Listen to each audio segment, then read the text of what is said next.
তাআলার দরবারে শুকরিয়া জানাচ্ছি যে রব্বুল আলামিন পবিত্র মুহররম মাসের আজকে দ্বিতীয় জুমা, বিশেষ করে ইয়াউম আশুরা মুহররম মাসের 10ম তারিখে সালাতুল জুমা আদায় করার জন্য আমাদের সকলকে দুনিয়ার সকল কর্ম থেকে আলাদা করে আল্লাহ তাআলার ঘরে এসে বসার তৌফিক দিয়েছেন। সেজন্য আমরা আল্লাহ তাআলার দরবারে শুকরিয়া জানাচ্ছি, আলহামদুলিল্লাহ।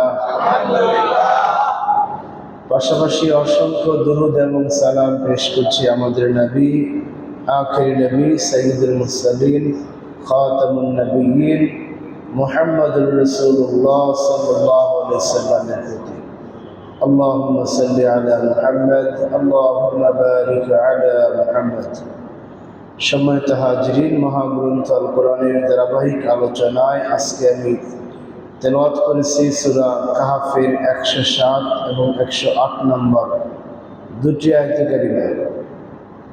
গত জুমাতে আমরা 107 নম্বর আয়াতের অংশ বিশেষ আমরা তেলাওয়াত করেছিলাম, আলোচনা করেছিলাম। বাকি আলোচনা আজকে ইনশাআল্লাহ আমরা করব। আমাদের এই দুটি আয়াতের আলোচ্য বিষয় হলো আল্লাহ তাআলা বান্দাকে মাত্র দুটি শর্তের মাধ্যমে জান্নাত দিবেন, যে জান্নাত হবে চিরস্থায়ী সুখের জায়গা। সুবহানাল্লাহ। এমন সুখের জায়গা যে জান্নাতে মানুষ একবার প্রবেশ করলে সেখান থেকে আর বের হতে যাবে না। এই জায়গা থেকে সে অন্য জায়গায় যাওয়ার আর চিন্তা তার মধ্যে থাকবে না, এখানেই সে চিরকাল থাকবে। এমন সুখের জান্নাত, এরম আরামদায়ক জান্নাত, যেটাকে আল্লাহ তাআলা কোরআনের ভাষায় ফাওজান আযীমা বলেছেন। মানুষের জন্য এটা একটা বিশাল সফলতা। আল্লাহর জান্নাতে দাখিল হওয়াটা এটা আমাদের জন্য সবচেয়ে বড় সফলতা। দুনিয়ার জীবনে একটা মানুষ যত সুনাম অর্জন করুক না কেন, রাজনৈতিকভাবে একজন মানুষকে সারা বিশ্ব লোকেরা চিনে, অর্থনৈতিক দিক দিয়ে একজন মানুষকে সারা বিশ্বের লোকজন এক নামে চিনে, খেলোয়াড়ের দিক দিয়ে একটা মানুষকে সারা বিশ্বে এক নামে চিনে, এটা তার দুনিয়ার সফলতার মাপকাঠি নয়।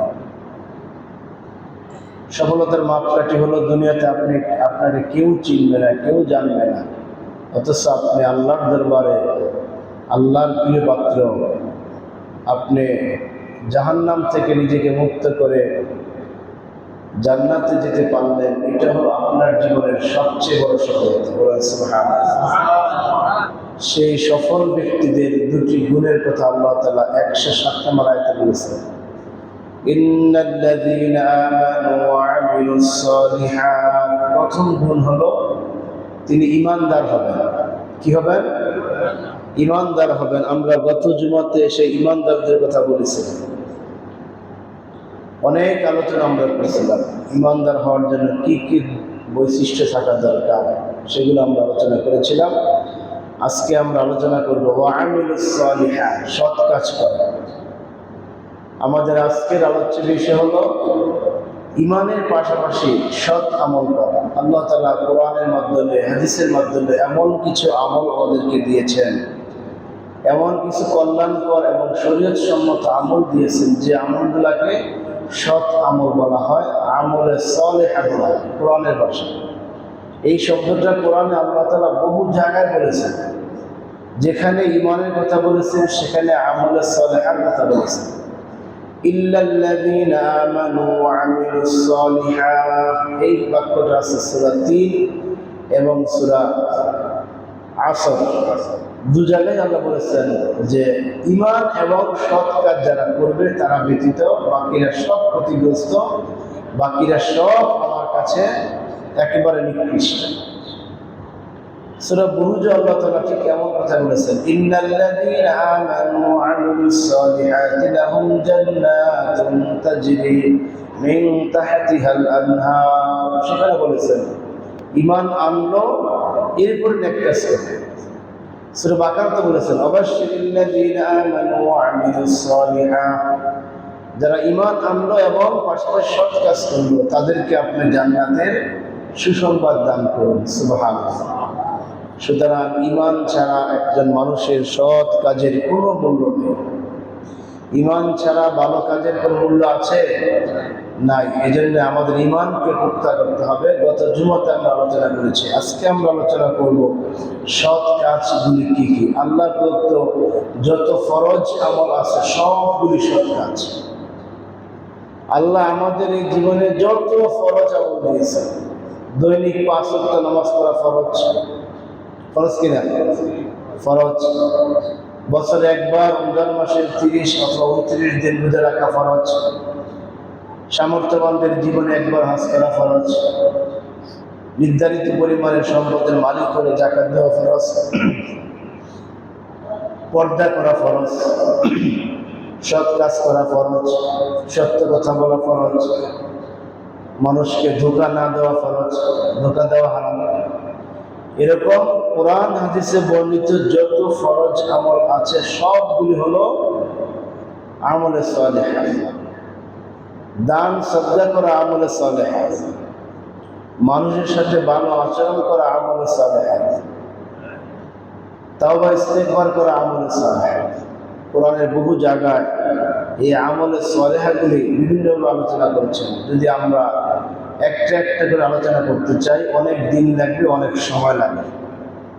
আমরা আজকে শুধু দুটি সূরার দুটি আয়াত থেকে আলোচনা করব। যেমন সূরা তাওবার 112 নম্বর আয়াতে আল্লাহ তাআলা কয়েকটা গুণের কথা বলেছেন যেগুলো আমলে সালেহ। যে আমলগুলি করলে এর 111 নম্বর আয়াতে আল্লাহ তাআলা জান্নাতের সংবাদ দিয়েছেন। বলেন সুবহানাল্লাহ। সূরা তাওবার 111 নম্বর আয়াতে আল্লাহ তাআলা জান্নাতের সংবাদ দিয়েছেন, আর 152 নম্বর আয়াতে আল্লাহ তাআলা কয়েকটা আমলে সালেহ দিয়েছেন, যে আমলে সালেহ করলে আপনাকে আমাকে আল্লাহ তাআলা জান্নাত দিবেন। যেমন আল্লাহ বলতেছেন, আত-তাইবুনাল আবিদুনাল হামিদুনাস সাইহুন السائحون الراكعون الساجدون الآمرون بالمعروف والناهون عن المنكر والحافظون لحدود الله وبشر المؤمنين। এখানে আল্লাহ তাআলা কয়েকটা আমল সালেহ বলেছেন। কোন বান্দার মধ্যে যদি এই আমল সালেহ থাকে, আল্লাহ রাসূলকে বলেন ওয়াবাশশিরিল মুমিনিন, এদেরকে মুমিন হওয়ার পরে সুসংবাদ দান করো, আর এদেরকে তুমি জান্নাতের সংবাদ দাও। বলেন সুবহানাল্লাহ। এক নম্বর হলো আত-তাইবুন, আমলে সালেহার এক নম্বর গুণ হলো তাইবুন, অর্থাৎ তাওবা করা, ফিরে আসা। আমরা মানুষ হিসাবে কন্টিনিউ আমরা অন্যায় কাজ করবো, এটি স্বাভাবিক। আল্লাহ তাআলা মানুষকে দুইটা বস্তু দিয়েছেন, একটা হলো অন্যায় কাজ করার প্রবণতা, আরেকটা হলো নেক কাজ করার জন্য সমর্থন। এই দুইটা আল্লাহ দিয়েছেন। অন্য জাতিকে এই দুইটা দেন নাই। কোন জাতিকে আল্লাহ কিছুই দেন নাই। যেমন ফেরেশতাকে আল্লাহ তাআলা অন্যায় করার সুযোগ দেন নাই। এরা শুধু নেক কাজ করবে, এদের কাজ শুধু নেক কাজ করবে। আবার আমাদের যে গৃহপালিত পশুগুলি আছে, এদেরকে ভালো মন্দ কোনোটাই করার সুযোগ দেন নাই। মন যা চায় তারা তাই করে, ঠিক কিনা? একটা কুকুর, একটা শিয়াল, একটা গরু, ছাগল, ভেড়া, তাদেরকে ভালো মন্দ কোনটা মন্দ কোনটা ভালো এরকম বলে দেওয়া হয় না। তাদেরকে কোনো বিবেক বুদ্ধি দেওয়া হয় নাই। তারা যা খুশি তারা তাই করতে পারে। কিন্তু আমরা মানুষ, আমাদেরকে আল্লাহ তাআলা ভালো করার একটা সুযোগ দিয়েছেন, আবার মন্দ কাজ করারও ক্ষমতা দিয়েছেন। যার ফলে মানুষ হিসাবে, যেহেতু শয়তান তার শত্রু, এই শয়তানের অনুসরণ করতে গিয়া মানুষ ভালো কাজের চাইতে মন্দ কাজটাই বেশি করে, ঠিক কিনা? ভালো কাজের চাইতে মন্দ কাজটাই করে, এরকম সংখ্যক লোকের সংখ্যা বেশি। ভালো কাজ বেশি করেন এমন সংখ্যা কম আছে। আলহামদুলিল্লাহ, ভালো কাজ ভালো মানুষ আছেন, এটা অস্বীকার করা যাবে না। সারাদিনের মধ্যে ভালো আমলই বেশি করেন, জীবনে তার ভালো আমলই বেশি, এটা এরকম লোক আল্লাহর দুনিয়াতে এখনো আছে। মানুষকে ছোট করে বলার কোনো সুযোগ নেই। সম্মানিত সুধীমণ্ডলী, আল্লাহ তাআলা এই যে বান্দা আমরা অনেকেই ভালো কাজের তুলনায় খারাপ কাজ বেশি করি, সেখান থেকে মুক্তি পাওয়ার জন্য আল্লাহ তাআলা একটা আমল দিয়েছেন, সেটা হলো আত-তাইবুন, তাওবা করা। তাওবা শব্দের শাব্দিক অর্থ হলো ফিরে আসা, আর এর বাস্তব হলো আমল করা, আর স্বীকার হলো মুখে মুখে জবানে এটাকে প্রকাশ করা, আস্তাগফিরুল্লাহ আস্তাগফিরুল্লাহ। এই তাওবা শব্দের অর্থ ফিরে আসা। আমি আরো বলেছি, যারা হয়তো অনেকে শুনেছেন বা অনেকে জানেন, যে আপনি বলতে এখানে আসলেন, আপনি মদনপুর যাবেন, আপনি কাউকে না জিজ্ঞেস করে আপনি গোলাকান্দার স্ট্যান্ড থেকে আপনি বাম দিকে হাঁটা শুরু করেছেন, আপনার গাড়ি বাম দিকে যাওয়া শুরু করেছে। একটু যাওয়ার পর যখন কাঞ্চন ব্রিজ আসলো, তখন তো আপনার ভিতরে সন্দেহ হলো, কি বুলতা থেকে মদনপুর যাইতে তো এরকম বড় ব্রিজ পার হওয়া লাগে না, ঠিক না? যে আমি যাবো কোথায়, গাজীপুর, এই মদনপুর যাবো, এই গাড়ি মদনপুর যাইতে তো এরকম বড় ব্রিজ পার, যেখানে টোল দেওয়া লাগে। একটু সন্দেহ লাগলো, তখন তিনি কাউকে জিজ্ঞেস করলেন, ভাই আমি তো মদনপুর রাস্তায় যাওয়ার চিন্তা করছি, সেখানে যাব, তো আমি কি রাস্তায় সঠিক আছি না ব্যাঠিক আছি? তখন আপনাকে ওই ভাই বললেন যে, না ভাই, আপনি সঠিক রাস্তায় নাই, এটা মদনপুরের রাস্তা নয়, এটা গাজীপুরের রাস্তা। আপনি যেখান থেকে ভুল করেছেন সেই গাউসিয়া, সেখানে যান, সেখান থেকে ডান দিকে যে রাস্তা গেছে ওই রাস্তা গেলে আপনি মদনপুর যেতে পারবেন। এই যে একটা সুন্দর পথ দেখায় দিলেন, সঠিক রাস্তা দেখায় দিলেন। এখন যদি যিনি যাত্রী তিনি বুদ্ধিমান হন, তাহলে তারটা বিশ্বাস করবে, ঠিক কিনা? বিশ্বাস করে ফিরে আসা। এই যে ফিরে আসা, এর নাম হলো কি? তাওবা। এর নাম কি? এর নাম হলো তাওবা। এই যে ফিরে আসলেন, আপনি রাস্তা চেঞ্জ করলেন, তার কথা বিশ্বাস করে আপনি সঠিক পথের সন্ধানটা গ্রহণ করলেন, এর নাম কি? তাওবা। সবাইকে বলতে হবে, বুঝতে হবে, এর নাম কি? তাওবা। আমরা জীবনের পথে অনেক ভুল করবো, ভুল করছি। এই ভুল করতে করতে আমরা অন্যায়ের দিকে হাত বাড়াচ্ছি, আমাদের পা অন্যায় চলছে। হঠাৎ করে জীবনের কোনো এক পর্যায়ে এসে, কোনো এক বুজুর্গের সহবতে এসে, বা কোনো এক বক্তার ওয়াজ শুনে, বা কোনো এক খতিবের ওয়াজ শুনে আমার ভিতরে চিন্তা হলো যে আমি যে কাজটা করতেছি কাজটা সঠিক না, এটা ভুল হচ্ছে। আমার লাইফস্টাইল, আমার ব্যবসা বাণিজ্য, চলাফেরা, অর্থাৎ আমার সামগ্রিক কাজের মধ্যে অধিকাংশ কাজ হলো আমার মন গড়া, যেই কাজগুলো সঠিক নয়। এই যে আপনি ওই বুজুর্গ ব্যক্তির অথবা আপনি যার কাছে শুনেছেন তার কথা বিশ্বাস করে আপনি তার সাজেশন মোতাবেক যে ফিরে আসলেন ইসলামের দিকে, দ্বীনের দিকে, এর নাম কি? তাওবা। এই ব্যক্তিরা যাদেরকে আল্লাহ জান্নাত দিবেন, তাদের এই তওবার কয়েকটা বৈশিষ্ট্য আছে। এক নম্বর বৈশিষ্ট্য হলো, প্রথম হলো সে অন্যায় থেকে ফিরে আসে। একটা মানুষ মনে করেন সে মিথ্যা কথা বলার অভ্যাস তার আছে, গীবত বলার তার অভ্যাস আছে, মালে ভেজাল মিশ্রণ করার অভ্যাস তার আছে। এটা দীর্ঘদিন তিনি করছেন। যখন জানতে পারলেন কাজটা সঠিক নয়, তখন তিনি সেখান থেকে প্রথম কাজ হলো ফিরে আসতে হবে। প্রথম কাজ কি? ফিরে আসতে হবে। আপনি কাঞ্চন ব্রিজ থেকে প্রথম কাজ হলো আপনাকে ব্যাক করতে হবে, গাড়ি ঘুরাতে হবে। দ্বিতীয় কাজ হলো, যে অন্যায় কাজটা দীর্ঘদিন যাবৎ আমার দ্বারা হয়ে গেল, সেই অন্যায় কাজের জন্য নিজেকে লজ্জিত মনে করা, দুঃখ প্রকাশ করা। সেই কাজ থেকে, যে কাজটা আমি একজন মুমিন হিসাবে, মুসলমান হিসাবে আমার দ্বারা এই কাজটা মানায় নাই, এরকম অনুতপ্ত হওয়া, এটা হলো দ্বিতীয় পর্যায়ের কাজ।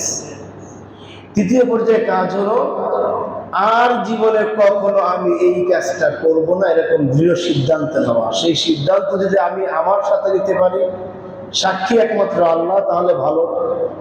যদি এরকম হয় যে না, আমি গোপনে এই শপথ নিয়ে আমি রক্ষা করতে পারবো না, এই জন্য যদি কারো হাত ধরতে হয়, তার কাছে বায়াত হলেন, যে তার মাধ্যমে আমি শপথ করলাম, শপথ হবে আল্লাহর নামেই, যে আমি আর কখনো এই অন্যায় কাজ করবো না, যে অন্যায় কাজগুলি আমি একদিন করছিলাম। এই চারটা কাজ করার পর পঞ্চম নম্বর যে কাজটা হবে, তখন সারাক্ষণ এই আস্তাগফিরুল্লাহ আস্তাগফিরুল্লাহ এই কালমা পাঠ করা। এই পাঁচটার সমন্বয়ে তাওবা হবে। কথা বুঝে আসছে কিনা? আমরা তো অনেক সময় একটা সহজ সবক পাইয়া নাই, সারাদিন যা করেন আর না করেন, রাত্রে শোয়ার আগে 3 বার আস্তাগফিরুল্লাহ আস্তাগফিরুল্লাহ আস্তাগফিরুল্লাহ বলবেন, সারাদিন তসবিহ হাতে নেবেন, আস্তাগফিরুল্লাহ আস্তাগফিরুল্লাহ পড়বেন, আপনাকে আল্লাহ তাআলা জান্নাত দিবেন। এরকম সহজ কিছু আমল আমাদেরকে শেখানো হয় না? হয়, সহজ কিছু আমল শেখানো হয়। এত সহজ আমল করে যদি পার পাওয়া যাইত, আল্লাহ তাআলা কোরআনের এত জায়গায় আমাদেরকে এত ভাবে জাহান্নাম থেকে ফিরে আসার জন্য রিকোয়েস্ট করতেন না। আপনাকে আগে ওই চারটা কাজ করতে হবে। কথা মনে আছে কিনা, বুঝে আসছে কিনা? আগে ওই 4টা কাজ করতে হবে। আপনাকে ব্যাক করতে হবে। প্রথম, একটা অন্যায় কাজের মধ্যে আপনি জড়িত হইয়া যতবারই তওবা করেন কোনো কাজে আসবে না। আপনি সারাদিন তাসবিহ দাঁড়ি 100 বার 1000 বার আস্তাগফিরুল্লাহ করতেছেন, মিথ্যা কথা বলতেছেন, সুদ দিচ্ছেন, সুদ নিচ্ছেন, বেপরদায় চলছেন, ব্যবসায় বেজাল করতেছেন, মানুষের অধিকার আপনি নষ্ট করছেন, আর সারাদিন তাসবিহ আস্তাগফিরুল্লাহ আস্তাগফিরুল্লাহ করতেছেন, এই তাওবার কোনো ফায়দা হবে? কোনো ফায়দা হবে না। সুতরাং আল্লাহ বলতেছেন ওয়ামিলুস সালিহা, ঈমান আনার পর বান্দা যেই নেক কাজ করলে আমি তাকে জান্নাত দেব, সেই নেক কাজের প্রথম কাজটা কি? আত-তাইবুন, এই ব্যক্তিরা তওবা করবেন, ফিরে আসবেন অন্যায় থেকে। একটা অন্যায় থেকে ফিরে আসার পর ওই অন্যায়টা তার জীবনে আর হবে না, জীবনে আর হবে না। এটা হলো তওবা। সাহাবায়ে কেরামরা এমন তওবা করেছিলেন। ইকরামা রাদিয়াল্লাহু তাআলা আনহু আবু জাহেলের সন্তান ছিল। আবু জাহেল নামটা কিন্তু অত্যন্ত খারাপ। পৃথিবীতে এখন কারো নাম আবু জাহেল রাখা হয় না, রাখা হয়? কারো নাম শুনছেন তার নাম আবু জাহেল রাখা হয় না। আবু জাহেলের সন্তান ইকরামা রাদিয়াল্লাহু তাআলা আনহু, তিনি উহুদ যুদ্ধে কাফেরদের পক্ষে সেনাপতি ছিলেন। উহুদ যুদ্ধে কাফেরদের পক্ষে সেনাপতি ছিলেন। তার হাতে অসংখ্য মুসলমান উহুদ যুদ্ধে শহীদ হয়েছে। মক্কা বিজয়ের দিন তিনি চলে গেছেন মক্কা থেকে অনেক দূরে। তিনি জানেন যে আজকে আমাকে যদি মুহাম্মদ পায় তাহলে আমাকে তিনি ক্ষমা করবেন না। তিনি সেই সাগর পাড়ি দিয়ে অন্য জায়গায় চলে যাবেন এই চিন্তা করেছেন, এবং প্রতিমধ্যে অনেক দূর চলে গিয়েছে। কিন্তু তার স্ত্রী যখন দেখলেন মুহাম্মদ সাল্লাল্লাহু আলাইহি ওয়াসাল্লাম কাউকে কিচ্ছু বলতেছেন না, সবাইকে ক্ষমা করে দিয়ে ইসলামের ছায়াতলে আশ্রয় দিচ্ছেন, এই দৃশ্য দেখে তার স্ত্রী মনে হলো আমার স্বামীও তো আজকে মাপ পেতে পারেন, এই জন্য তাকে তিনি সেখান থেকে নিয়ে আসলেন। ইকরামা রাদিয়াল্লাহু তাআলা ইসলাম ধর্ম গ্রহণ করলেন। তার মৃত্যুর সময় তিনি একটা সংবাদ দিলেন যে আমি ইকরামা কাফের থাকা অবস্থায় বহু মুসলমানকে আমি হত্যা করেছি, কিন্তু আজকে তোমরা সাক্ষী থাকো আমি ইকরামা ইসলাম ধর্ম গ্রহণ করার পর একটা কবিরা গুনাহ তো দূরের কথা, একটা সগীরা গুনাহ করি নাই। বলুন সুবহানাল্লাহ। যে আমি ইকরামা একটা সগীরা গুনাহ পর্যন্ত করি নাই। এটা কি আমরা বলতে পারবো জীবনে? যে আজকে সেই ভোর 4:30 থেকে বা যারা সেহরি খেয়েছেন সেই 3টা 3:30 থেকে এই পর্যন্ত একটা সগীরা গুনাহ করি নাই, এরকম কি আমরা মুখে হাত দিয়ে বলতে পারবো? কিন্তু ইকরামা রাদিয়াল্লাহু তাআলা বললেন যে তোমরা মনে রেখো আমি ইকরামা ইসলাম ধর্ম গ্রহণ করার পর একটা সগীরা গুনাহ আমার দ্বারা হয় না, এর নাম হলো তওবা। এর নাম কি? তওবা। এইভাবে যদি আমরা তওবা করতে পারি আল্লাহ তাআলা কবুল করবেন। আমরা পারবো না, কিন্তু চেষ্টা করতে হবে। চেষ্টা করলে আল্লাহ তাআলা বরকত দিবেন। দ্বিতীয় গুণ হলো আল আবিদুন, যে আল্লাহ তাআলা যে সমস্ত বান্দাদেরকে জান্নাত দিবেন তাদের দ্বিতীয় আমলে সালেহ হলো আবিদুন, তারা একমাত্র আল্লাহর দাসত্ব করে। কার দাসত্ব করে? একমাত্র আল্লাহর দাসত্ব। দুনিয়ার সমস্ত কার্যক্রম হবে আল্লাহর জন্য। ইন্না সালাতি ওয়া নুসুকি ওয়া মাহইয়ায়া ওয়া মামাতি লিল্লাহি রাব্বিল আলামিন। আমার জীবনে যত নামাজ হবে, যত কোরবানি হবে, জীবনে বেঁচে থাকা, মরে যাওয়া, অ্যাক্টিভিটি যা কিছু হবে সব কিছু কার জন্য হবে? আল্লাহর জন্য। অর্থাৎ আল্লাহর জন্যই আমাদের যাবতীয় দাসত্ব। এই দাসত্বের মধ্যে কি আছে? আল হামিদুন, আল্লাহর প্রশংসা আছে, আস-সাইউন, রোজা আছে, আর রাকিউন, রুকু আছে, আস-সাজিদুন, সিজদা আছে। অর্থাৎ এই রুকু সিজদার মাধ্যমে নামাজ আছে। কি আছে? নামাজ আছে। এই আমল সালেহার অন্যতম একটি আমল হল আল আবিদুন, অর্থাৎ আল্লাহর দাসত্ব করা, নামাজ পড়া, রোজা রাখা, সিজদা করা। ইয়া আইয়ুহাল্লাযীনা আমানু রুকউ ওয়াসজুদু ওয়া'বুদু রাব্বাকুম। আল্লাহ সমস্ত ইমানদারদেরকে আহ্বান করছেন, হে ইমানদাররা, ওয়া'বুদু ওয়ারকাউ ওয়া'বুদু ওয়াসজুদু রাব্বাকুম, তোমার রবের উদ্দেশ্যে রুকু করো, রবের জন্যই সাজদা করো, এবং তোমার রবের জন্যই ভালো ভালো কাজগুলি করো। সুতরাং আমরা যদি আল্লাহর জান্নাত দিতে চাই আমলে সালেহা করতে হবে। আমলে সালেহার একটা পয়েন্ট হলো আল্লাহর দাসত্ব করা। আল্লাহর দাসত্ব করা শুধুমাত্র যদি আমরা নামাজকেই মনে করি, রোজাকেই মনে করি, রুকু সেজদাকেই আমরা মনে করি, তাহলে ভুল হবে। আমাদের জীবন চলার পথে যত দিক এবং বিভাগ রয়েছে, আমাদের ব্যবসা, আমাদের চাকরি, কৃষিকাজ, সমাজনীতি, অর্থনীতি, রাজনীতি, জীবনের সকল ক্ষেত্রে আমরা যা কিছু করছি, এই সকল ক্ষেত্রে আল্লাহ তাআলা নির্ধারিত বিধান দিয়েছেন, ঠিক কিনা? বিশ্বাস হয়? বিশ্বাস করতে হবে। ইন্নাদ দীনা ইনদাল্লাহিল ইসলাম। আল্লাহ স্পষ্ট বলেছেন যে এমন একটা ধর্ম, জীবন বিধান তোমাদেরকে আমি দিলাম, আল্লাহর নিকট এমন একটা ধর্ম, জীবন বিধান নির্ধারিত, যেখানে সব কিছু বলে আছে। সুবহানাল্লাহ, সব কিছু আল্লাহ তাআলা বলে দিয়েছে, কোনো কিছু বাদ রাখেন না। তিবিয়ানাল লিকুল্লি শাইইন। আপনি ইসলাম থেকে আপনি কি নিবেন সব দেওয়া আছে। আপনি অর্থনীতি, আল্লাহ তাআলা ইসলামে দিয়েছেন, ইসলামে বিশাল অর্থনীতি আছে, আমরা না বুঝার কারণে মিলিয়ে ফেলি। ইসলামে বিশাল সমাজনীতি আছে, না বুঝার কারণে মিলিয়ে ফেলি। ইসলামে বিশাল পররাষ্ট্রনীতি আছে, রাজনীতি আছে, আমরা না বুঝার কারণে, অধ্যয়ন না করার কারণে।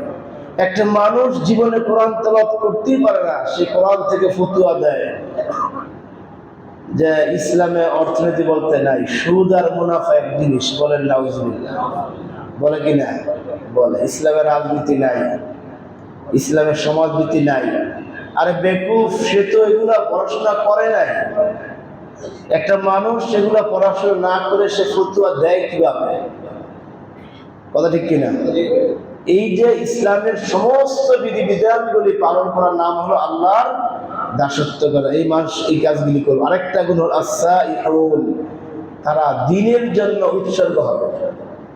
যেখানে যাবে সেখানে তার দ্বীনদারিটাকে সে প্রাধান্য দিবে, দ্বীনের দাওয়াতি কাজটাকে সে প্রাধান্য দিবে। রাস্তায় চলতে ফিরতে, হাঁটতে, সফরে গেলে, ব্যবসা করলে, অর্থাৎ তার চাল চলন এমনভাবে হবে যে তিনি একজন দ্বীনদার ব্যক্তি, একজন মুসলিম ব্যক্তি, একজন আল্লাহওয়ালা ব্যক্তি। এটা তার কথার মধ্যে প্রকাশ পাবে, তার কাজের মধ্যে প্রকাশ পাবে, তার মুআমালাতের মধ্যে প্রকাশ পাবে, তার লেনদেনের মাধ্যমে প্রকাশ পাবে। আপনি ইতিহাস জানেন, 1200 দশকের আমলে, 1200 শতাব্দীতে আমাদের এই বাংলাদেশ, ভারতে ইসলাম প্রথম আসে একবারে প্রাথমিকভাবে। ইখতিয়ার মোহাম্মদ বখতিয়ার খিলজির নেতৃত্বে এই দেশ ইসলাম প্রাথমিকভাবে আসে। এর আগে এই দেশের উপকূলীয় অঞ্চলগুলোতে আরব বণিকরা আসতেন। এই প্রত্যেক উপকূল অঞ্চলে, আমাদের বাংলাদেশের উপকূলের সাইড, ইন্ডিয়ার উপকূলের সাইড, পাকিস্তানের উপকূলের সাইড, এই উপকূলীয় অঞ্চলগুলোতে আরব বণিকরা তারা তাদের মালামাল নিয়ে তারা আসতেন। এই আরব বণিকদের আচার ব্যবহার, কথাবার্তা, চাল চলন, লেনদেন, মুআমালা, এই সমস্ত কাজে আকৃষ্ট হয়ে এই 1200 দশকের অনেক আগেই এদেশে হাজার হাজার, লক্ষ লক্ষ মানুষ ইসলাম গ্রহণ করেছে। সুবহানাল্লাহ। এটা কেমনে সম্ভব হয়েছিল? এই আস-সাইহুন।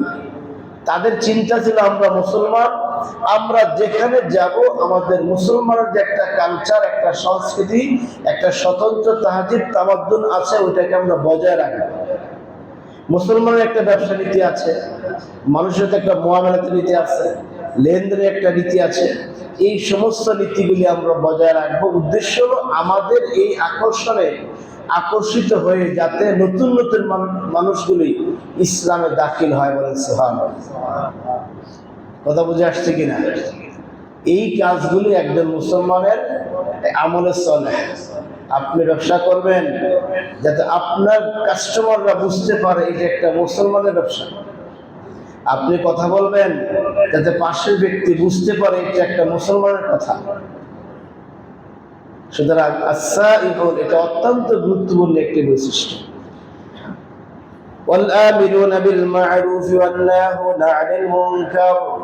এর পরবর্তী আমল সালেহ হলো সৎ কাজের আদেশ করা, অসৎ কাজের নিষেধ করা। সৎ কাজের আদেশ করা, অসৎ কাজের নিষেধ করা, এটা আমাদের জন্য একটা ফরজ আমল, সার্বক্ষণিক ফরজ আমল।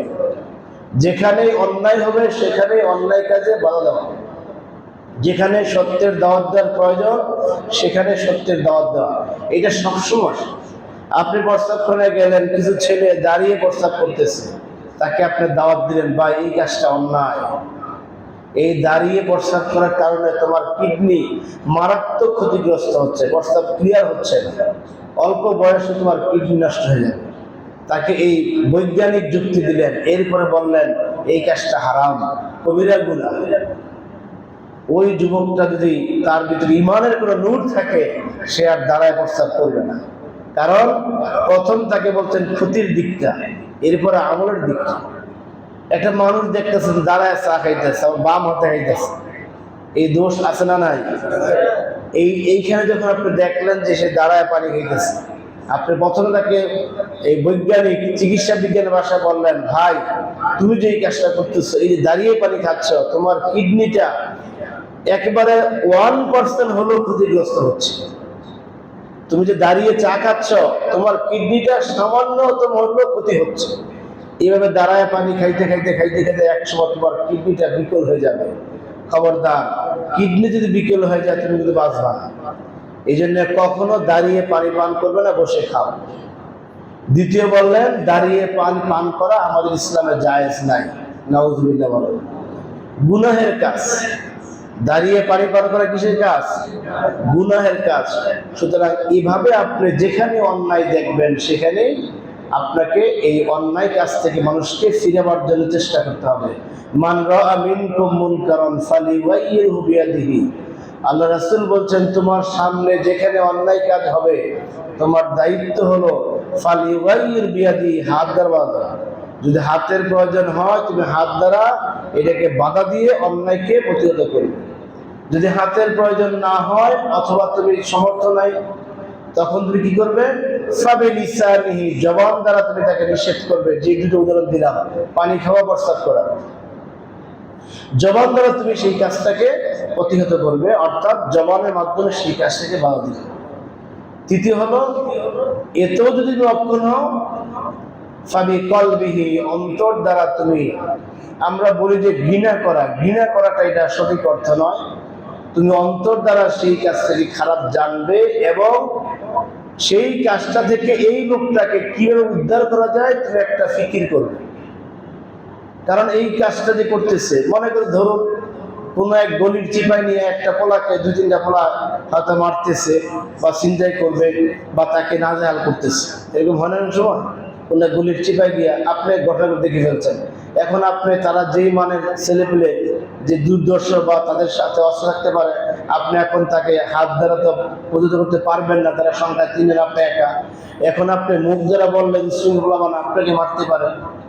আপনি কি করলেন? সেখান থেকে ফিরে আসলেন, আপনার কাজটা ঘৃণা করলেন, ঘৃণা করে আপনি আপনার দোকানে গেলেন না। তাহলে যেই ভিকটিম, যেই ছেলেটা আঘাতপ্রাপ্ত হচ্ছে, তার কি লাভ হলো? তার কি লাভ হলো? আপনার এই ঘৃণায় তার কি লাভ হলো? কোনো লাভ হয় না। এখন কাজ কি? আপনার একটা প্ল্যান তৈরি করা, কোন প্ল্যানে আপনি এই ছেলেটাকে অন্যায় থেকে বাঁচতে পারেন। সেই প্ল্যানটা হবে এরকম হতে পারে যে পাশে আমার লোকজন আছে, আপনি সেখানে গিয়ে লোকজন জড়ো করলেন, 5 জন 7 জন 10 জন লোক এখানে করে বললেন যে ভাই একটু আসেন, এখানে একটা ছেলেকে কয়েকটা ছেলেদের মারতেছে বা ছিনতাই করতেছে বা তার ক্ষতি করার চেষ্টা করতেছে। এই যে কাজটা করলেন, এটা হলো কি? ফাবিকলবিহি, অন্তর দ্বারা একটা প্ল্যান তৈরি করে এই অন্যায় থেকে গোটা জাতিকে মুক্ত করা। এই 3 পর্যায়ে আপনি তা'মুরু বিল মা'রুফ ওয়া তানহাউনা আনিল মুনকার কাজটা করতে পারবেন। আর এই কাজটা করার কারণেই আমরা হলাম শ্রেষ্ঠ উম্মত। আমরা কি উম্মত? শ্রেষ্ঠ উম্মত। কুনতুম খায়রা উম্মাহ, সূরা আলে ইমরান 110 নম্বর আয়াতে আল্লাহ আমাদেরকে সার্টিফিকেট দিচ্ছেন। দুনিয়ার কোনো মানুষের সার্টিফিকেট নয়, সার্টিফিকেট কার? আল্লাহর সার্টিফিকেট। মানুষের সার্টিফিকেট মাঝে মাঝে মিথ্যা হতে পারে, মিথ্যা হয় না? একজন ব্যক্তিকে 1000 বছরের শ্রেষ্ঠ বাঙালি বলা হতো, এখন বলে দেখেন দেখি কিল কয়রা জমিনে পড়ে। এখন যদি আপনি কোনো সমাবেশে বলে 1000 বছরের বাঙালি বলে তাকে ডাক দেন, 2-1টা কিল পিঠে পড়তে পারে কিনা? পারবো না। অথচ এই সনদ তো মানুষ দিয়েছে। এই জন্য মানুষের সার্টিফিকেট কিন্তু সবসময় কার্যকর হয় না, কিন্তু আল্লাহ যেটা দেন এটা কিয়ামত পর্যন্ত কার্যকর থাকে। বলেন সুবহানাল্লাহ। আল্লাহ সনদ দিলেন, কুনতুম খায়রা উম্মাহ, তোমরাই শ্রেষ্ঠ জাতি। তোমাদের কাজ কি? তা'মুরুনা বিল মা'রুফ, মানুষকে সৎ কাজের আদেশ করবে, ওয়া তানহাউনা আনিল মুনকার, অন্যায় কাজ থেকে মানুষকে বাধা দিবে। অন্য আয়াতে আসছে 103 নম্বর আয়াতে আল্লাহ বলতেছেন ওয়াল তাকুম মিনকুম উম্মাহ ইয়াদউনা ইলাল খায়র, তোমাদের মধ্যে একটা দল থাকবে, একটা জাতি গোষ্ঠী থাকবে, ইয়াদউনা ইলাল খায়র, যারা মানুষকে ভালো ভালো কাজের আহ্বান করে, ওয়া ইয়ামুরুনা বিল মা'রুফ, মানুষকে ন্যায় কাজ করতে বাধ্য করে, ওয়া ইয়ানহাউনা আনিল মুনকার, মানুষকে বাধ্য করে অন্যায় কাজে ফিরে আসার জন্য, ওয়া উলাইকা হুমুল মুফলিহুন, এরাই হলো আসল সফল, অর্থাৎ এরাই হলো জান্নাতি। বলেন সুবহানাল্লাহ। তাহলে আমরা একটা নেক আমল পেলাম, ওয়া আমিলুস সালিহা, যাদেরকে আল্লাহ তাআলা জান্নাত দিবেন এমন একটা নেক আমল পেলাম, সেটা হলো সৎ কাজের আদেশ করা, অসৎ কাজের নিষেধ করা। এই সূরা তাওবার 112 নম্বর আয়াতের সর্বশেষ যেটা আল্লাহ বলছেন ওয়াল হাফিজুনা লিহুদুদিল্লাহ, আল্লাহর বন্দেগী দাসত্ব করতে গিয়ে একটা নির্ধারিত সীমা আছে, ওই সীমাটা তারা রক্ষা করে। দেখেন আগে আল্লাহ তাআলা অনেকগুলো আমলের কথা বলেছেন, তারা রুকু করবে, সেজদা করবে, দান খয়রাত করবে, দ্বীনের উদ্দেশ্যে মানুষকে দাওয়াত দিবে, সৎ কাজে আদেশ করবে, অসৎ কাজে নিষেধ করবে, এই যে আমলগুলি আছে, তাওবা করবে, এই সমস্ত আমলগুলি করার ক্ষেত্রে আল্লাহ তাআলা একটা নির্ধারিত সীমা দিয়েছেন, ওই সীমাটা অতিক্রম করবে না। এটা একটা বড় একটা জিনিস। আপনি নামাজ পড়বেন, রোজা রাখবেন, যাকাত দিবেন, হজ করবেন, বাপ মা সেবা করবেন, সন্তানদের লালন পালন করবেন, মানুষের সাথে মুআমালা করবেন, সমস্ত আমলের মধ্যে ইসলাম সমর্থিত একটা নির্ধারিত তরিকা, একটা সীমানা দেওয়া আছে। এই তরিকা সীমানা বাদ দিয়ে করলে সেটা গ্রহণযোগ্য হবে না। আজকে মনে করেন যে ফজরের নামাজ লম্বা কেরাত দিয়ে পড়া সুন্নাত, ফজরের নামাজে 2 রাকাতে কমপক্ষে সূরা নাবার মতো 40 আয়াত পড়া সুন্নাত, আল্লাহ রাসূলের সুন্নাত করেছেন। এখন আপনি লম্বা তেলাওয়াত সুন্নাত হওয়ার কারণে আপনি ফজর নামাজ দাঁড়াইছেন, মনে করেন কোনো কারণে 5টায় বা 5টায়, এখন আপনি লম্বা তেলাওয়াত দিলেন, এই লম্বা তেলাওয়াত দিতে দিতে 5টা 10 হয়ে গেল, মনে করেন আজকে মনে করেন 5টা 10 হয়ে গেল। এবার কি আপনার সীমা লঙ্ঘন হলো না লঙ্ঘন হয় নাই? সীমা লঙ্ঘন হয়ে গেল। লম্বা কেরাত করতে গিয়ে আপনার সূর্য উঠে গেছে, নামাজ আর হবে না। এই জন্য এখানে একটা সীমানা আল্লাহ দিয়েছেন, নামাজ পড়া একটা সীমানা দিয়েছেন, ওই সীমানার মধ্যে নামাজ পড়ো। ইমাম সাহেব নামাজ পড়া একটা সীমানা দিয়েছেন, এমন লম্বা কেরাত, এমন লম্বা রুকু, এমন লম্বা সাজদা করা যাবে না যেটা মুসল্লিদের কষ্ট হয়। প্রত্যেকটা আমলের সীমা দিয়েছেন। আপনার বাপ মার সেবা করা আপনার সন্তানের হিসেবে ফরজ, এটা আল্লাহ ফরজ করেছেন। ওয়াকাদা রাব্বুকা আল্লা তা'বুদু ইল্লা ইয়াহু ওয়া বিল ওয়ালিদাইনি ইহসানা, সূরা বনী ইসরাঈলের এই 16 নম্বর আয়াতের মাধ্যমে আল্লাহ আপনাকে ফরজ করে দিয়েছেন বাপ মার সেবা করতে হবে। এখন আল্লাহর এই ফরজ বাস্তবায়ন করতে গিয়া, বাপ মার পিছনে সব কিছু ব্যয় করতে গিয়া, আপনার যে একটা স্ত্রী আছে, 2টা সন্তান আছে, 3টা সন্তান আছে, তাদের কোনো খোঁজ খবর নাই, না লেখাপড়ায়, না আদব আখলাকে, না আমল আখলাকে, না দিনী শিক্ষায়, আপনি কোনো খবর নিলেন না। ওই যে আল্লাহ আদেশ করলেন বাপ মার সেবা করো, বাপ মার সেবা করতে করতে আপনাদের সব সংসার শেষ। এটা হলো সীমা লঙ্ঘন হয়ে গেল, কথা ঠিক কিনা?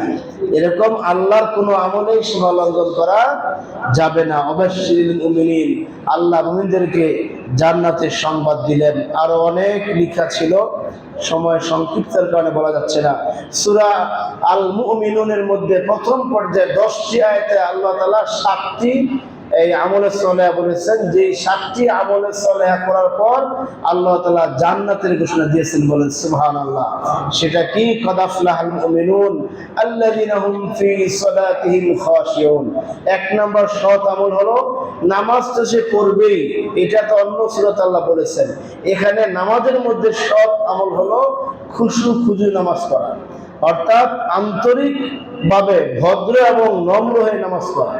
যখন একজন ব্যক্তি তাকবীরে তাহরিমা বলে হাত বাঁধবে, সানা পড়বে, আউযুবিল্লাহ বিসমিল্লাহ পড়বে, সূরা ফাতিহা পড়বে, এই এবং শেষ পর্যন্ত সে সালাম ফিরার আগ পর্যন্ত এই যে 5, 7, 10 মিনিট সময় ব্যয় করলো, এই সময়ের মধ্যে একটা মুহূর্তের জন্য তার দৃষ্টি অন্য দিকে যাবে না, তার হাত পা লড়বে না, নাড়াচাড়া করবে না। এরপরে এটা হলো তার খুশু, এটা হলো তার খুজু, অর্থাৎ যে হাত পা লড়বে না, দৃষ্টি কোথাও যাবে না, এক ধ্যানে সে দাঁড়িয়ে আছে। এরপরে খুশু হলো তার অন্তরের দৃঢ়তা, অন্তরের স্থিরতা। এই অন্তর দ্বারা সে নামাজে দাঁড়াইয়া অন্য কোনো বাজে চিন্তা সে করবে না। এটা হলো নামাজের মধ্যে আমলে সালেহ। সবার সব নামাজ কিন্তু আল্লাহ তাআলা দরবারে কবুল হয় না, এটা জানেন তো সবাই। আল্লাহ রাসূল বলেছেন এমন বহু নামাজি আছে যে নামাজিদের এই নামাজগুলাকে একবারে আমাদের বাড়িতে যে তেনা আছে না, প্রত্যেকের বাড়িতে সিরা ফারা কিছু কাপড় চোপড় থাকে, যেগুলো ফালায় দিই না, আবার সংসারে কোনো কাজও লাগে না, এগুলো ঘরের ভিতরে থাকে। এই তেনা সিরা কাপড় চোপড়ের মতো আল্লাহ তাআলা ফেরেশতারা ওই নামাজটাকে আকাশটাকে ফেরত দিয়া এটা তার চেহারার মধ্যে ছুঁড়ে দেয়, বলেন নাউজুবিল্লাহ। আল্লাহ রাসূল বলেন এমন বহু নামাজি আছে। সুতরাং এই নামাজের মধ্যে যদি আমরা খুজু না রাখতে পারি, আমাদের শারীরিকভাবে আমরা একবারে কিবলামুখী হলাম তো হলামই, শারীরিকভাবে লড়াচড়া, অনেকে নামাজের লড়াচড়া হেলে দুলে, অনেকে এক পায়ে দাঁড়ায়, অনেকে বিভিন্ন চুলকায়, অনেকে টুপি পাঞ্জাবি ঠিক করে, অনেকে মোবাইল আসে সেই মোবাইল দেখে কাটে এরপরে বন্ধ করে রাখে। এরকম বিভিন্ন হর কিসিমের ঘটনা আমাদের মধ্যে অনেক সময় ঘটে না। এটা নামাজের মধ্যে সৎ আমল নয়।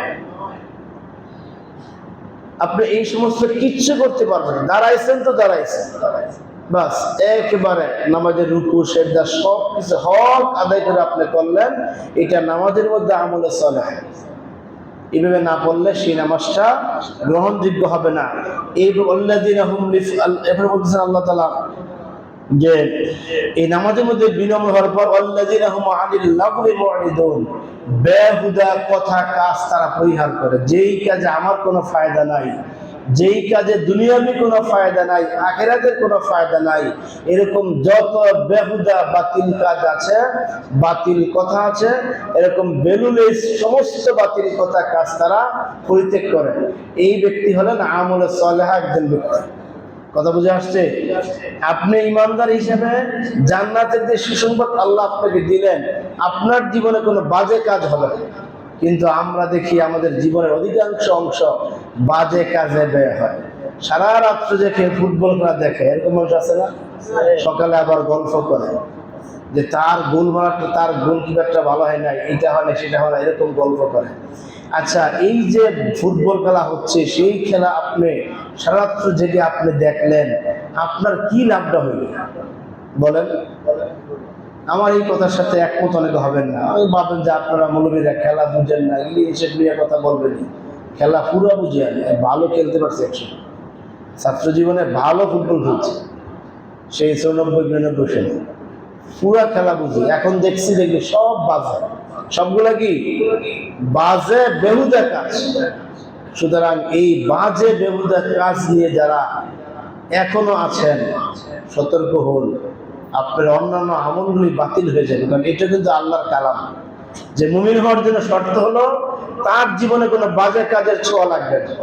যেই কাজে তার নিজের কোনো উপকার নাই, তার ফ্যামিলির উপকার নাই, দুনিয়ার কোনো কল্যাণ নাই, আখিরাতে আছে অকল্যাণ, এমন কাজ হলো বাজে কাজ, এমন কথা হলো বাজে কথা। এই সমস্ত বাজে কাজ ছাড়া হলো আমলে সালেহা, যাদেরকে আল্লাহ তাআলা জান্নাত দিবেন। এরপরে কি আছে? ওয়াল্লাযীনা হুম লিফুরুজিহিম ওয়াল্লাযীনা হুম লিযাকাতি ফাইলুন, হিসাব করে যাকাত দেওয়া, এটা আমলে সালেহা। মন যা চায় ঠমকা দিলাম, স্টক মিলালাম না। আমার ব্যাংকে কত টাকা জমা আছে, ডিবিএস এ কত টাকা জমা আছে, এফডিআর এ কত টাকা জমা আছে, মানুষের কাছে কত টাকা পানা আছে, কত টাকা আসার সম্ভাবনা আছে, স্টকে কত টাকা মাল আছে, ঘরে কত টাকা স্বর্ণ গয়না আছে, এই সমস্ত কিছু পাই হিসাব করে শতকরা 2.5 টাকা দেওয়ার নাম হলো লিযাকাতি ফাইলুন। কথা বুঝে আসছে? এবং সময় মতো 1 বছর যাওয়ার আগেই দিয়ে দেওয়া, এটা হলো লিযাকাতি ফাইলুন। যাদেরকে আল্লাহ জান্নাত দিবেন যাকাত আদায় করার ক্ষেত্রে, এটা হলো আমলে সালেহা। এরপরে আল্লাযীনা হুম লিফুরুজিহিম হাফিজুন, লজ্জাস্থানের হেফাজত, চোখের হেফাজত। জেনা হওয়ার সম্ভাবনা যতগুলি অঙ্গ আছে, চোখ আছে, হাত আছে, পা আছে, বিশেষ অঙ্গ আছে, প্রত্যেকটা অঙ্গের হেফাজত করা, এটা হলো আমলে সালেহ একটা অন্যতম গুণ। আপনার হাতের সংযোগ করতে, আপনি হাতকে সংযত রাখতে পারলেন না, চোখকে আপনি সংযত রাখতে পারলেন না, জিহ্বাকে আপনি সংযত রাখতে পারলেন না, এই প্রত্যেকটার জেনা আছে। চোখের জেনা হলো যেটা হারাম সেটা দেখা, জিহ্বার জেনা হলো যেই কথাটা যেই নারীর সাথে বলা হারাম এমন কথা বলা, হাতের জেনা হলো স্পর্শ করা। এই সমস্ত জেনা থেকে নিজেকে মুক্ত রাখা, এটা আল্লাহর বক্তব্য। ওয়াল্লাযীনা হুম লিফুরুজিহিম হাফিজুন, এই ফরজিয়াতকে যারা এই হেফাজত করবে আল্লাহ তাআলা তাদেরকে জান্নাত দিবেন। এরপরে আরেকটা আছে ওয়াল্লাযীনা হুম লিআমানাতিহিম ওয়া আহদিহিম রাউন, তার কাছে যে আমানত আছে সেগুলো ফিরিয়ে দেওয়া, যে ওয়াদা আছে ওয়াদা রক্ষা করা। এবং ওয়াল্লাযীনা হুম আলা সালাওয়াতিহিম ইউহাফিজুন, নামাজের প্রতি যত্নবান হওয়া। একই রুকুর মধ্যে আল্লাহ তাআলা নামাজের কথা দুইবার বলছেন। একবার হলো নামাজে খুশু খুজু করা, আরেকবার হলো নামাজে যত্নবান হওয়া। দুই জিনিস। নামাজে যত্নবান হওয়া হলো আযান কখন হবে এমন একটা চিন্তা থাকা। রাজুলুন কলবুন মুআল্লাকুম বিল জিদার, এমন ব্যক্তি যে ব্যক্তির অন্তরটা মসজিদের দেয়ালের সাথে লেগে থাকে, এই ব্যক্তিকে আল্লাহ তাআলা জান্নাত তো দিবেনই, বরং জান্নাতে দেওয়ার আগেই তাকে আরশে আজিমের ছায়ার তলে স্থান দেন। বলেন সুবহানাল্লাহ। আপনি এই জুমার নামাজ পড়তে দোকানে গেলেন, বারবার ঘড়ির দিকে তাকান কখন 5টা বেজে যায়, আপনাকে তাকবীর উলা ধরতে হবে।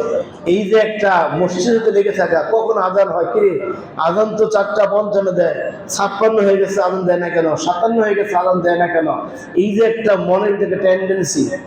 এরপরে আপনি সব ফালা রেখে মসজিদে আসলেন, এরপরে সুন্দর করে ওযু করলেন। ওযুর যে মুস্তাহাব, ওযুর যে সুন্নাত, ওযুর যে ফরজ, সবগুলি আদায় করে একবারে ঠান্ডা মাথায় মসজিদের টাইম মতো আসলেন। এসে 2 রাকাত তাহিয়াতুল মসজিদ নামাজ পড়লেন, এরপরে সুন্নত পড়লেন, এরপরে বসে একটু জিকির আজকার করলেন, এরপরে ফরজ নামাজ দাঁড়ালেন, নামাজ শেষ করলো, সবার পরে বেরিয়ে গেলেন, অথবা একটা রিজনেবল সময় থেকে আপনি বের হয়ে গেলেন। এই যে কাজটা করলেন, এটা হলো ওয়াল্লাযীনা হুম আলা সালাওয়াতিহিম ইউহাফিজুন, নামাজের প্রতি যত্নবান হওয়া। বলেন সুবহানাল্লাহ। এই মানের লোকজন কিন্তু আমরা সংখ্যায় খুব কম আছি না? খুব কম আছে। সালাম ফিরে আবার শেষে কার আগে কে বের হওয়ার একটা প্রতিযোগিতা লেগে যায়। মাগরিবের সময় খেয়াল করবেন, আজকেই খেয়াল করবেন, যখন আমরা প্রথম রাকাতে রুকুতে যাই, দোতলায় এমন ছুটাছুটি হয় পুরা ছাদ কাঁপে। আপনি খেয়াল করছেন এটা? আজকে খেয়াল করেন এটা। আমি প্রায় খেয়াল, আমার কানে বাজ, যখন রুকুতে যাই মাগরিবের প্রথম রাকাতে, তখন পিছন দা দৌড়াদৌড়ি শুরু হয়। আবার যারা আয়াত সম্পর্কে ধারণা আছে, কতটুকু পড়বো, সূরার শেষ আর 2 আয়াত আছে, বুঝতে পারে শেষে যাবে, তখন দৌড় শুরু হয়। এই কাজটা জায়েজ নয়। এই কাজটা কি নয়? আমার কথায় কষ্ট পাচ্ছেন? কষ্ট পাচ্ছেন কেউ? পাইতে পারেন, কারণ কথাগুলো তো আপনাদের জন্য বলা হচ্ছে। এই দোষ গুণগুলো তো আপনাদেরই, নাকি যারা দূরে আছে তাদের? এই জন্য কষ্ট পাওয়ার প্রয়োজন নেই, কারণ আপনারা হলেন আমার সবচেয়ে আপনজন। আপনারা কি সবচেয়ে আপনজন যারা আমার পিছনে নামাজ পড়তেছেন, কিয়ামতের ময়দানে আপনারা আমাকে আশাই করবেন যে আল্লাহ, এই লোকের পিছনে নামাজ পড়ছে 36 বছর, 30 বছর, 20 বছর, এই লোক একদিনে এই কথাগুলো বলে নাই, দায়ী সে, আমরা দায়ী না। তখন আমার কিচ্ছু করার থাকবে না। এই জন্য আমি আমার দায়িত্ববোধ থেকে এই কথাগুলো বলছি। নামাজের যত্নবান হন। নামাজে আপনি তাড়াহুড়া করবেন না, এটা সবচেয়ে খারাপ অভ্যাস। নামাজে তাড়াহুড়া করা সবচেয়ে খারাপ অভ্যাস। এর চেয়ে খারাপ কোন অভ্যাস একজন মুমিন ব্যক্তির নাই। এই জন্য আমরা তাড়াহুড়া না করে সালাতে খুশু রাখবো এবং যত্নবান হব। এই 2টা আমল যদি আমাদের জীবনে বাস্তবায়ন করতে পারি, আল্লাহ তাআলা আমাদের জীবনটাকে সুন্দর করবেন। বলেন সুবহানাল্লাহ। অনেক কথা বলার ছিল, আমরা বলতে পারলাম না, বাকিগুলি আমরা আগামী জুমাতে বলবো ইনশাআল্লাহ তাআলা। আজকে হলো আশুরার দিবস, ইয়াউমু আশুরা বলা হয়। পৃথিবীর ইতিহাসে অনেক ঘটনার সাক্ষী হলো ইয়াউমু আশুরা। রাসূল পাক সাল্লাল্লাহু আলাইহি সাল্লাম বলেছেন যে এই ইয়াউমু আশুরা হলো আল্লাহর কাছে সবচেয়ে শ্রেষ্ঠ একটা দিবস। সুবহানাল্লাহ। রমাদান মাসে রোজার পর আফজালুস সিয়ামি বা'দা রমাদানি শাহরুল্লাহিল মুহাররম, আল্লাহ রাসূল বলতেছেন যে আল্লাহর কাছে সবচেয়ে প্রিয় রোজা হলো রমাদান মাসের রোজার পর এই ইয়াউমু আশুরা রোজা। আজকে যারা রোজা রাখছেন, এরা আল্লাহর কাছে রমজান মাসে সবচেয়ে প্রিয় আমলটা করছেন। বলেন সুবহানাল্লাহ। রমাদানের পর সবচেয়ে প্রিয় আমল হলো রোজা, হলো আজকের রোজা, এবং গতকাল যারা ছিলেন আগামীকাল যারা রাখবেন, এই 2 দিন রোজা হলো সবচেয়ে উত্তম। ওয়া আফজালুস সালাতি বা'দাল ফারিদা সালাতিল লাইল, আর রাতের নামাজ ফরজ নামাজের পর, রাতের ফরজ হলো এশার নামাজ, আর সকালে ফরজ হলো ফজর নামাজ। এই যে মাঝখানে যে নামাজ আছে তাহাজ্জুদের নামাজ, এটা আল্লাহর কাছে সবচেয়ে বেশি প্রিয়। অথচ আমরা সেই প্রিয় কাজটা কম করি, ঠিক না? যেটা বেশি প্রিয় সেটা আমরা কম করি। এখন তো অনেকে তাহাজ্জুদ ভুলেই গেছেন, তাহাজ্জুদ কখন পড়তে টাইম ধরেন না। আলহামদুলিল্লাহ অনেকে পড়েন, ভালো দিক আছে। এই জন্য আল্লাহর প্রিয় হতে হলে রাতের বন্দেগী ছাড়া, গোপন আমল ছাড়া আল্লাহর প্রিয় হওয়া যাবে না। লোক দেখার নামাজ তো আমরা পড়ি, জোহরের নামাজ তো আমরা সবাই পরে পড়ি, আসর সবাই পরে পড়ি, ফজর সবাই পরে পড়ি, মাগরিব সবাই পরে পড়ি, কিন্তু রাতের তাহাজ্জুদ কয়জন আছে পড়তে পারে? ওই নামাজটা আল্লাহর কাছে বেশি প্রিয়।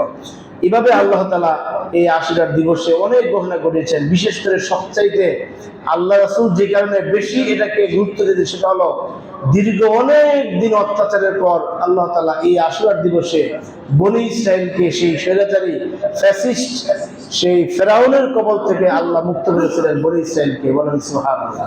এই জন্য এটাকে একটা মুসলিমের বিজয় দিবস হিসেবে এটা পালন করা হতো।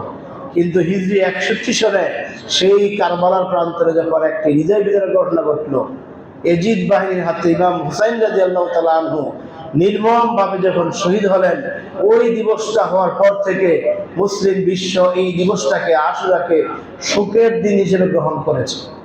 নতুবা আশুরার দিবসে থাকতো মুসলিম বিশ্বে, গোটা মুসলিম বিশ্বে এটা হচ্ছে একটা শুকরিয়ার দিন, যে দীর্ঘ অত্যাচারের পর ফেরাউনকে আল্লাহ তাআলা এই দিবসে পানিতে চুবায় মারছিল। এই দিবসে এটা একটা আনন্দের দিন ছিল।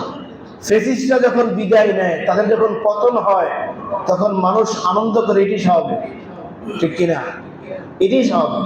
ফেরাউন যখন বিদায় নিয়েছিল, গোটা বিশ্ব আনন্দ করেছিল।